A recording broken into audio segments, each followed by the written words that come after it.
everyone, this is Moondropper, and welcome to another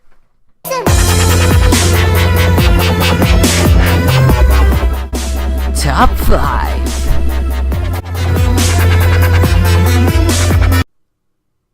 And we would like to thank our very own Moondropper for making that intro.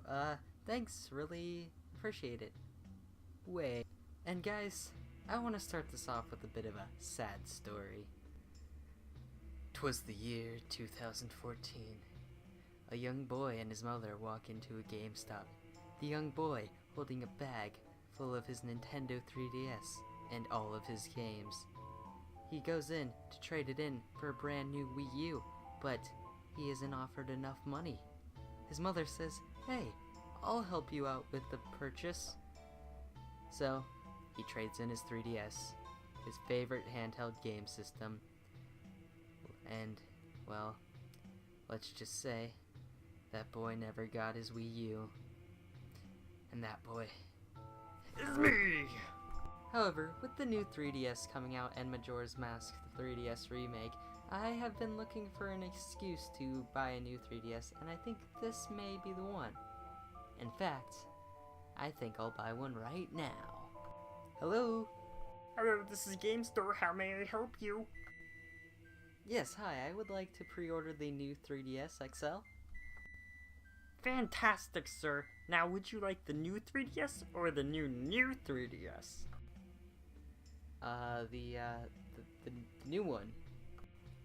Yes, but would you like a new 3DS or would you like the new 3DS? Or would you like a new 3DS or a new 3DS? Listen to me. I want the 3DS that is recent, coming out soon. Can I pre-order one? Oh, okay, I get you. Now, would you like the XL or the LL? Well, anyway, in order to make the time now and until the release of the new 3DS to go faster, I would like to count down my top 5 personal favorite games on the 3DS.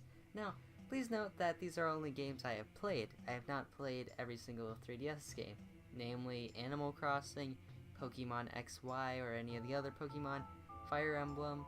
I have not been able to play them, so this is strictly limited to games that have came out before I traded in my 3DS, and games that I have played. Also, no HD remakes, because they basically came out on another system, and they're just HD remakes, so I will not be including them either. So, anyways, with that out of the way, let us get on with the list. I'd be getting off my list with Mario Kart 7. Now, this game wasn't anything particularly special in terms of Mario Kart, with the exception of a few new elements, but that doesn't mean it was a bad game by any means. In fact, it even made number 2 on my top 8 Mario Kart games list. Shameless self-promotion, check. This game had great multiplayer, amazing tracks, an extensive character roster, beautiful visuals, and dozens of hours of fun times. It is a very worthy entry on the 3DS roster, and I am very happy that it received a spot on my top 5 list.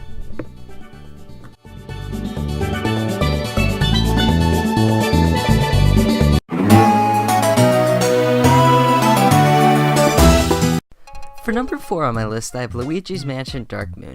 Luigi's Mansion for the GameCube was one of my favorite games on the system, and that means, at least for me, Dark Moon had some pretty big shoes to fill. And while I wouldn't say I preferred Dark Moon over the original, nostalgia reasons and such, this game did everything that a worthy sequel should do. It improved on the formulas of the original game. For example, where the original felt rather small with only one mansion and such, this game had 5 completely original mansions in which you were traverse and had plenty of things to find and explore, and made for many fun hours of gameplay. It also had great 3D visuals and managed to keep that comical horror. Comical horror? Is that even a word? Anyway, comical horror of the original, and made for a very stellar sequel to the original.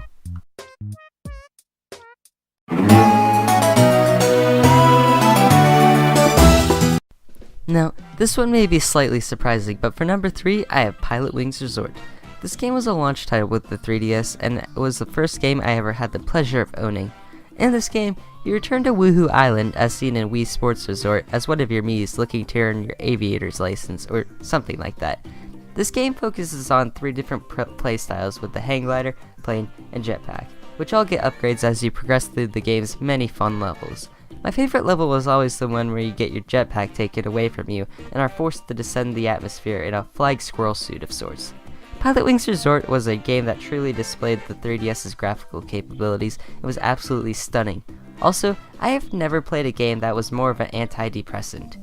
It was impossible for me to get mad at this game, and if I ever was frustrated on one of the missions, I could just slip into the free flight mode and explore the beautiful landscape with an extremely relaxing soundtrack playing in the background.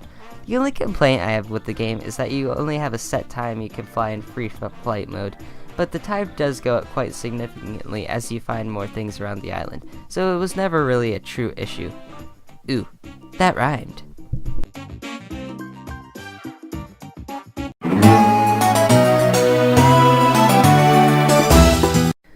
Okay, I know what you're all thinking. What? A Zelda game at number 2 on your list of all people? You're crazy! And, well, yes I am, but for many more reasons than that. Hey, 2 is a good number, right? Right! Well, anyhow, A Link Between Worlds is my number 2. This game was a game that threw off a lot of the linearity of the majority of Zelda games. You could rent or buy dungeon items and take on the dungeons in essentially whichever way you wanted. And while I'm not saying that is the way of Zelda's future, this game made it work and was very refreshing, and the storyline was very stellar.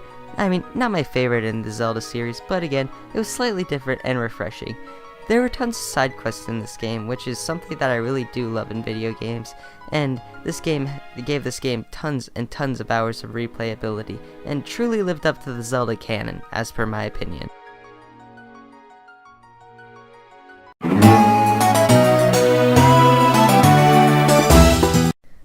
This game may be a bit of a controversial number 1, but my top pick is Icarus Uprising. Now, the game didn't necessarily receive positive reviews when it came out, but I bought this game on the day of its release, and I absolutely loved it. The chaotic and challenging air stages were my favorite parts, while the on-land parts were a bit awkward, but I found them to be rather enjoyable as well. The online mode in this game was extremely fun and ran flawlessly. One of my favorite aspects of this game was where you could combine weapons to form more powerful ones. The fairy orbitars, man. So underrated. And this game has one of the biggest plot twists and fourth wall breaks ever. Without giving too much away, just when you think the game is done, when in reality it's not even halfway over with, is an extremely funny experience. The commentary between Pit and his companions is absolutely hilarious at times and very well written. This game was a very stellar addition to the small Kid Icarus lineup, and I will continue to enjoy it. You know, whenever I get a 3DS again.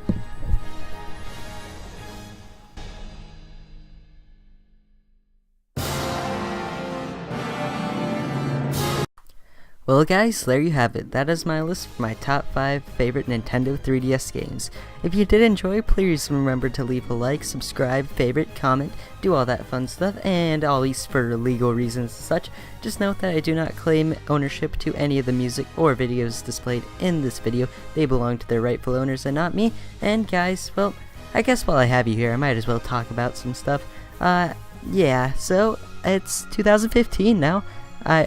I can't remember if I uploaded a video in 2015 or not. Maybe I did, but this is my first top 5 edited type video of 2015, and, well, I guess I haven't really been doing very much videoing for this new year, which is not a very good way to start it, because, I don't know, I guess I could talk about some slight New Year's resolutions, I guess, but, we did recently hit 100 subscribers, which is extremely exciting to me. That was my New Year's resolution last year, and that is basically, I did achieve it, I believe, in 2014. I think so. And this video isn't like a celebration of that. There's another top 10 actually that I'm coming out with for celebration of 100 subscribers, so look out for that coming out soon.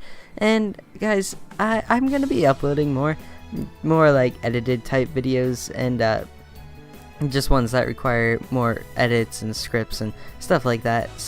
not as detailed as like reviews or top fives or all that sometimes, but still just, you know, trying to remain consistent while uploading. And I guess one of my main New Year's resolutions that I wanted to get into is I want to learn how to do some slight, not necessarily professional yet, but just slight like animations and stuff, just to, you know, add some really cool stuff to videos and all that. But I do suppose that is really all I have left to say for this video, except for just thanks 100,000 million times for watching, guys. Thanks for the continued support. For whoever watches, thanks for supporting. And yeah, I hope you all have a wonderful and safe day, and I guess I will see you all next time. Farewell.